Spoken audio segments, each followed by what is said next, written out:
Samajwadi party का स्वयं का मामला है और स्वयं का निर्णय है। अब वर्तमान समय में समाजवादी पार्टी में कोई रह करके अगर मुख्यमंत्री जी की तारीफ करेगा, भाजपा शासन की तारीफ करेगा, तो स्वाभाविक है कि पार्टियों को अच्छा नहीं लगेगा। तो पूजा पाल ने जो किया, उनकी आत्मा जो बोली उन्होंने किया, और समाजवादी पार्टी ने एक पार्टी का जो रूल है उस हिसाब से काम किया। नहीं, क्या ये तिलमिलाहट नहीं है जैसा तो? अब उनकी अंतर आत्मा से उन्हें इंसाफ मिला, उनके पति को न्याय मिला। देखिए, मैं यही तो कह रहा हूं, पूजा पाल के पति की हत्या अतीक द्वारा की गई ऐसा बताया जाता है। इस निर्णय को आप कैसे हैं? जो निर्णय हुआ इसको हम बहुत बड़ी घटना नहीं मानते, बहुत बड़ी घटना नहीं मानते हैं। अब पूजा पाल स्वतंत्र हो गई, अब वो जिस पार्टी में जाना चाहे जाए, और उन्होंने जो किया अपने पार्टी का अनुशासन बनाए रखने के लिए किया कि आज अगर इनके साथ कार्रवाई नहीं करेंगे तो कल कोई और करेगा। और किसी ने कहा, कह रहीम कैसे निभे केर बेर को संग, का रहीम कैसे निभे केर बेर को संग, वो डोले रसाप ने उनके फाटर तंग। अब पूजा पाल की एक पीड़ा थी, अब योगी जी ने या भारतीय जनता पार्टी की सरकार ने जो एक्शन लिया उससे पूजा पाल को राहत महसूस हुई, उनको लगा कि मुझे न्याय मिला है। तो वो वहां कैसे रह सकती हैं, क्योंकि समाजवादी पार्टी जो है उसकी स्वयं की राजनीति है। तो जो मुख्यमंत्री की तारीफ करेगा, जो भारतीय जनता पार्टी की तारीफ करेगा, उसके लिए सपा में कहाँ जगह है? ये तो पीडीए का दावा करती है समाजवादी पार्टी, उसके बाद भी पूजा पाल को बाहर का रास्ता देखता है। अब इसका उत्तर तो समाजवादी पार्टी दे सकती है। अच्छा, आज प्रधानमंत्री नरेंद्र मोदी ने 15 अगस्त स्वतंत्रता दिवस के अवसर पर लाल किले के प्राचीन आरएसएस की तारीफ की, और पहली बार आरएसएस की तारीफ की। नहीं, ये गलत है। अच्छा, इसे पहली बार आरएसएस की तारीफ की, ये गलत है।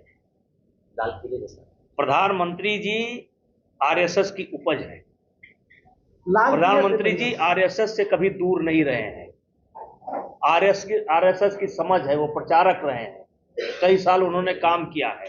अब ये कहिए कि लाल किले से तारीफ की, तो शायद 100 वर्ष या कुछ पूरा हुआ है। कितना पूरा हुआ है?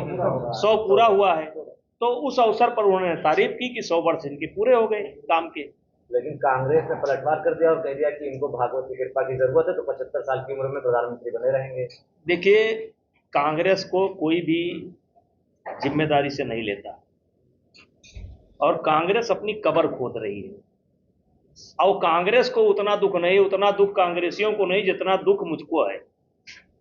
मैं उनकी जब जो हरकत है, जो रोज रोज वो गलती करते हैं, जब उसको मैं देखता हूं तो एक नागरिक होने के नाते मुझे उनके ऊपर तरस आता है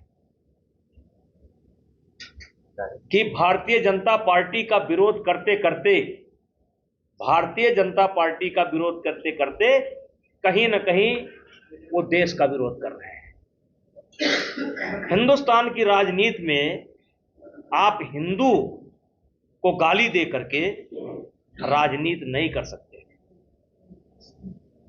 हो सकता है किसी देश में आप राजनीति कर सकते हो, लेकिन हिंदुस्तान में रह करके, भारत में रह करके हिंदू को गाली देकर, अब जैसे गलत या सही, मैंने एक बयान सुना कि मैं हिंदू नहीं हूं, फिर साथ ही साथ सुना मैं धर्म को नहीं मानता हूं।